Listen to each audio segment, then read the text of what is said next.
Have you ever noticed an animal behaving strangely around you? It seems to appear out of nowhere. It looks at you just a second longer than feels normal, and it shows up at the exact moment you need comfort the most. You might call it a coincidence, but Padre Pio didn't. He said there is a kind of perfect timing that is not random at all, and in moments like that, your guardian angel may be very close. In this video, I'm going to tell you about 3 animals that often appear in moments like this. And more importantly, I'll tell you what to do in the next 10 seconds so you don't panic, don't fall into superstition, but remain steady and at peace. Because the question isn't whether the animal is cute or frightening. The real question is when it appears. And after that moment, what is left in your heart? Before I talk about each animal, I want to make one thing very clear. Padre Pio was not someone who spoke about spiritual things in a vague or mystical way. He was a humble priest, a man who carried on his body the wounds Catholics call the stigmata. And what made people stand in awe of him was not the strange phenomena, but the way he always brought everything back to one simple truth.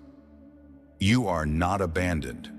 Padre Pio reminded people that the guardian angel is like an invisible friend God places beside you. Not only when you are holy, not only when you are strong, but even when you are so tired you cannot manage a long prayer, you still have one. And this idea unsettles some people the first time they hear it. God does not always speak with words. God does not always give you a clear answer right away. Sometimes, God does something very small. He makes you stop, through a phone call, through a delay, through a sudden red light, or through an ordinary animal stepping into the scene at the exact moment you are weakest. I say sometimes, I do not say always. And Padre Pio never taught people to chase signs. He did not encourage superstition. He did not tell you to see omens everywhere you look. He taught one very grounded word: discernment. And the rule of discernment is simple.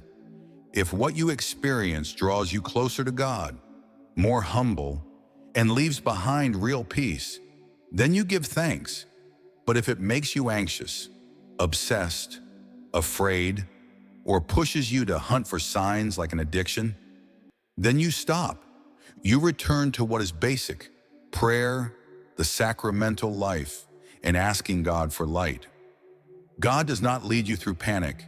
His light may be gentle, but it does not confuse you. And now, if you believe guardian angels are real and you want peace to rest over your home, please comment this sentence for me. Guardian angel, protect my home. Just one sentence. Because someone may be scrolling through tonight and they might need exactly those words to keep from falling apart. I also want you to remember this. What I'm sharing is not a new idea. Even in the Bible, God often used creation as a kind of language. There was a moment when a donkey saw an angel before a human did. There was a moment when a rooster's crow awakened a conscience at exactly the right time. And there was a moment when a dove appeared during a holy event, not because the animals themselves were holy, but because God can use something ordinary to reach a heart that has fallen asleep. So what are the 3 animals today? The first one is very everyday, very close, and chances are you've already encountered it. The first animal, a stray cat, a quiet kind of comfort. Do you know that feeling after a long day at work? Not just physical exhaustion, but the kind that settles deep in your chest. You're standing in a parking lot. Dusk is falling. The streetlights have just turned on. Cold air rests on your skin. Cars pass by, making that steady shh, shh sound against the pavement. You reach for your keys. You're about to open the car door, but your hand slows down because you realize you've been holding yourself together for too long. I want to tell you about Diane. Diane is 52 years old. She's not the emotional type. She's the kind of person who gets things done. The kind who always says, "I'm fine," even when she isn't. Diane had been going through a tense season with her family. No details needed, just know this. There were evenings when she sat quietly in her car engine off, staring through the windshield, not wanting to go inside, because once she stepped through the door, she had to be strong again, talk again, carry everything again. One evening like that, as Diane was fumbling for her keys, she saw a stray cat step out of the shadows beneath the car parked next to hers. It didn't run. It wasn't afraid. It didn't make a sound. It walked slowly, then sat down a few feet away. And it looked at her. Not the look of an animal begging for food, not a threatening stare. Just a look that made Diane feel seen. Seen in the exact moment she was weakest. The exact moment she wanted to cry but didn't want anyone to notice. Diane said she stood there for a few seconds. The wind moved through the parking lot. She smelled warm rubber, road dust, damp air. She heard a grocery bag lightly brush against her leg. And in the middle of all of that, something strange happened. She could breathe. Not because everything suddenly became okay, not because the problems disappeared, but she could breathe. And this is where Padre Pio would gently stop you. He wouldn't tell you to think the cat was an angel. He wouldn't tell you to run around sharing it as a mystical story. He would ask one simple question. After that moment, what was left in your heart? If what remained was a bit of peace, a bit of softness, a pause that kept you from breaking apart, then that was a grace. Not because the cat had power, but because God can use something small to keep you from collapsing. And if that ever happens to you, what is the right response?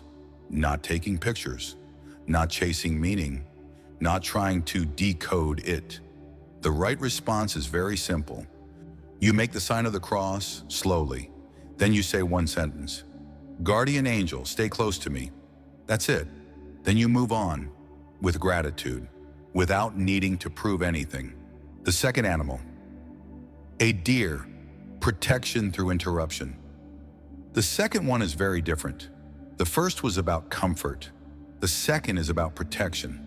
You might be driving home. It's dark. Your headlights cut across the road.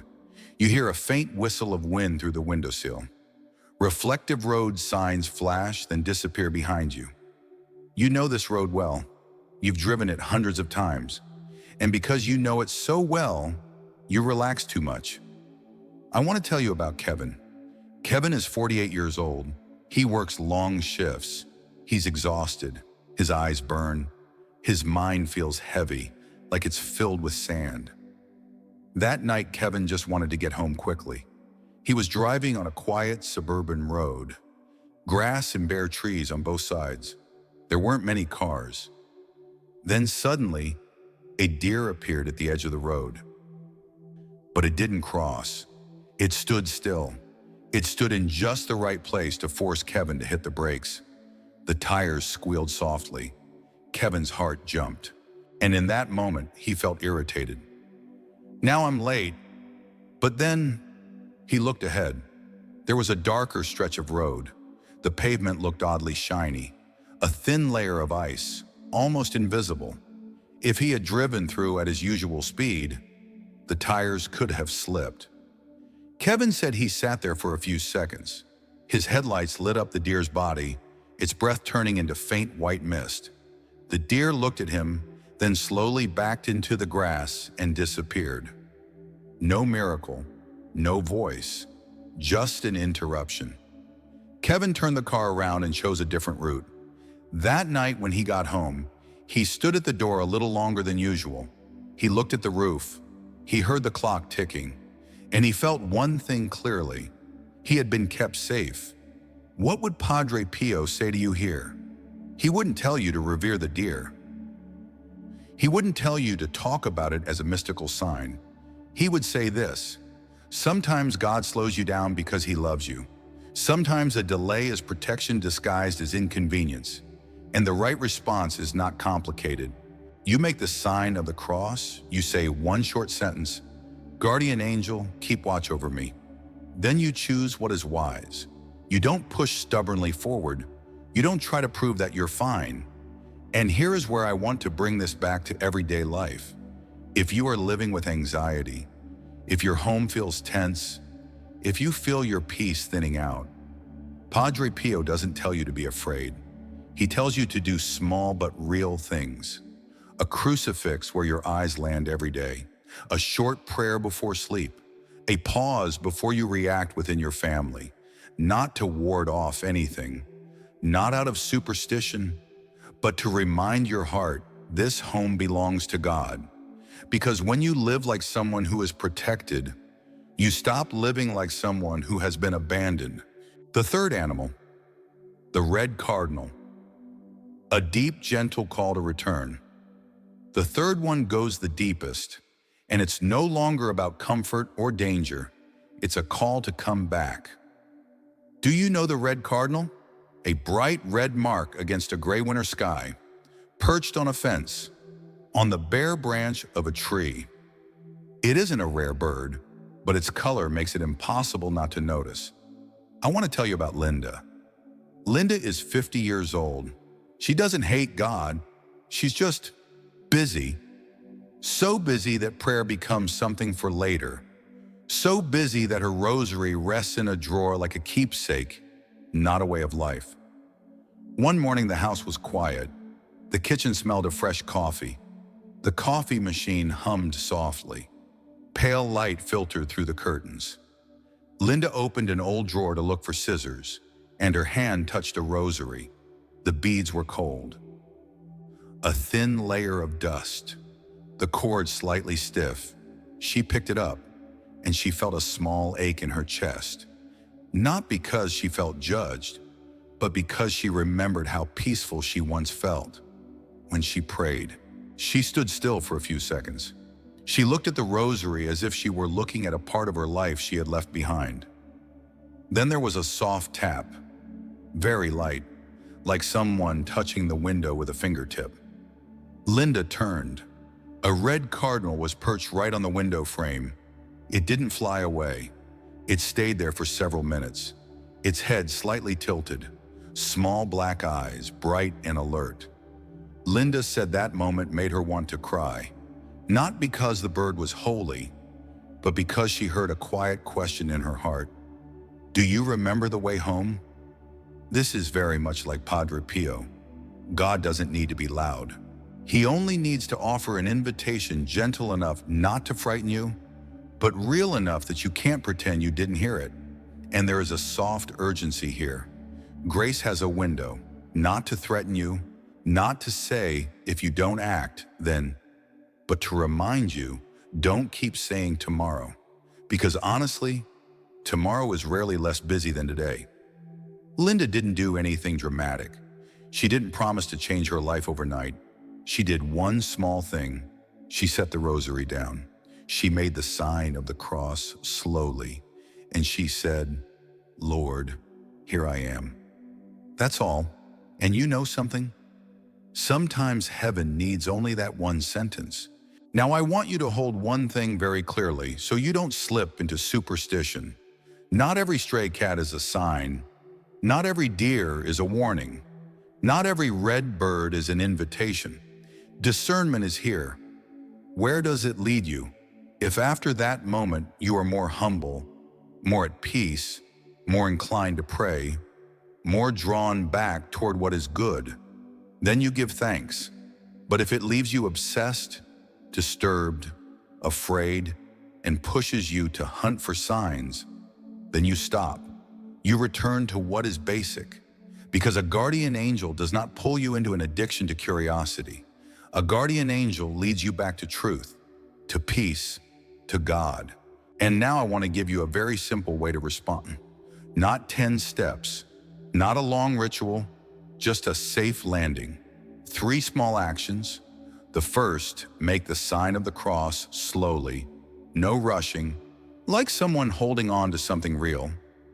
The second, say one short sentence, Guardian angel, stay close to me. The third, ask for peace, not for more signs. Lord, give me peace, and then you move forward. You do the work that needs to be done. You care for the people you are responsible for. You live today, but you live as someone who is protected, not as someone who has been abandoned. Before we close, I want to return to what matters most. Heaven rarely makes noise. Heaven usually opens a path. Sometimes comfort comes like a stray cat sitting quietly beside you. Sometimes protection comes like a deer that forces you to stop. And sometimes it's a small red mark outside your window reminding you still have a way home. If this video touched you, I want to ask one thing. Please comment this sentence once more. Guardian angel, protect my home. And if you've ever had a moment of perfect timing like this, an animal appearing right when you needed peace the most, share it in the comments, not to show off, but as a testimony, because someone may be scrolling tonight, tired, lonely, and they may need your story to hold on for one more day. Stay with God.